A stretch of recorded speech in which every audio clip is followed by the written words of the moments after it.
Magandang buhay! Tinolang tahong for today. Bumili yung asawa ko ng tahong at parang nag-crave ako sa may sabaw. Kaya yan, ginawa ko siyang tinola. Actually, gusto ng asawa ko i-bake tahong niya. Sabi ko, wag na. Mas masarap pa rin kasi pag may sabaw. Nagisa na nga pala ako ng bawang at sibuyas.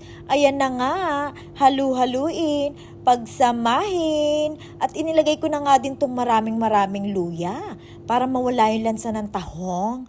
Pero hinugasan ko na rin yan ng 6 na beses para sure na walang kalansa-lansa. Pero dinamihan ko na din ng luya para sure na sure. Ganon. Eto na nga ang ating tahong. Kaninong tahong, Mi?